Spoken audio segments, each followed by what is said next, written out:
I'm here to demonstrate that actually there's not a lot of material wasted within there. The cannula and the mixing tip basically is a very, very small diameter, if you think about it. And what I'm going to do is I'm going to cut one of these apart in half, just to demonstrate exactly how much material is really within here. And if you look really, really closely inside, that cannula has got most of the material is the mixing tip itself. It's just very lightly coated on the outside of it. Let me just demonstrate that on an unused cannula.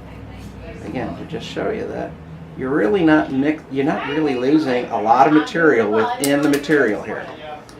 It's mostly the mixing tip itself.